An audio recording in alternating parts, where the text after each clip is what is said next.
Alors, bienvenue dans la deuxième capsule du chapitre 1 en secondaire 3. Donc, on te met toujours un petit début pour que tu saches on est rendu où. Alors, je t'amène à la page 8 dans tes notes de cours. Alors, là, tu as vu avec les tuiles comment additionner. Tu as vu que c'était quasiment un peu bébé finalement, de regrouper des couleurs semblables, des affaires qui se ressemblent. Évidemment, je vais te donner des techniques pour y aller juste algébrique. Donc, j'ai deux choix pour toi. Il y a deux façons d'y arriver à faire des additions algébriques. Et là, dans le pratiquons-nous, je fais les deux avec toi, puis après ça, tu essaieras de voir qu'est-ce que toi, tu préfères faire comme méthode. Première méthode, quand on additionne deux polynômes, ben, tu peux premièrement les placer en addition comme au primaire. Comme au primaire, en colonne. Là. Donc, au primaire, tu plaçais les unités, les dizaines, les centaines. Évidemment, c'est un peu différent. Tu vas placer les termes constants un au-dessus de l'autre, les termes en Y et les termes en X, bien en colonne. Et tu additionnes comme au primaire, exactement. Alors, les termes constants, on a 2 plus 5, ça donne 7. Les termes qui sont en Y, là, on arrive dans les nombres négatifs. Donc, les nombres négatifs, les deux sont négatifs. Donc, tu les additionnes comme au primaire.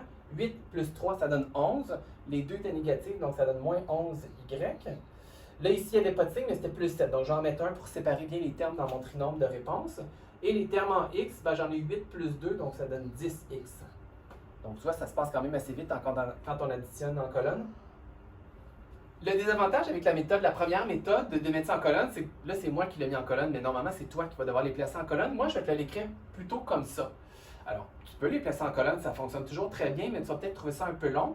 Alors, ce que les élèves aiment bien faire, c'est plutôt de sortir leur surligneur et de montrer qu'ils ont vu des termes semblables. Donc, j'y vais en jaune.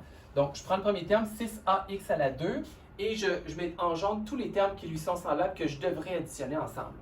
Donc, les termes semblables, les mêmes variables, affectés des mêmes exposants. Donc, ça prend un A, puis ça prend un X à la 2. Donc, ici, je n'ai pas ça, j'ai un terme constant, ce n'est pas la même chose. J'ai AX à la 2. Je fais bien attention de prendre le signe qui est devant. Et le dernier, je ne sais pas si tu l'avais vu, il traîne à la fin, mais il est là, AX à la 2. Ils vont ensemble aussi. Je change de couleur. Y a-t-il quelque chose qui est semblable à BX? Oui, il y en a un autre. Il reste le terme constant plus 9. Ben, il est tout seul de sa gang. Je ne mets même pas de couleur. Il ne va pas s'additionner avec personne d'autre. Et ben là, tu es rendu à additionner. Donc, les jaunes ensemble, là, tu pourrais aller avec ta calculatrice, juste les coefficients, 6, moins 4, moins 1. On peut réfléchir aussi. Donc, le plus simple, c'est de partir avec les nombres positifs. Donc, il y en a 6. Je dois en enlever 4. Je tombe à 2.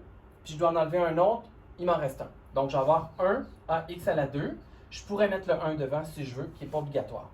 Les verts, maintenant, j'ai moins 8 avec moins 8. Deux nombres négatifs, je les additionne, ça donne 16. Je vais mettre moins 16bx.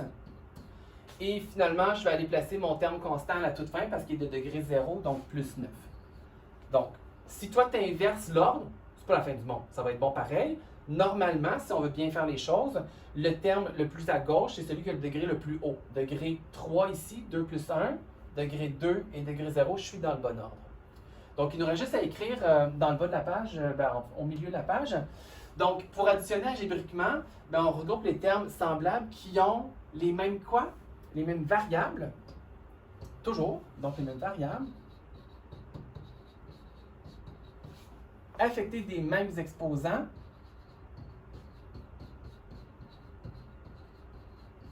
Et je pense que j'ai oublié des mêmes, il faudrait que j'écrive même ici.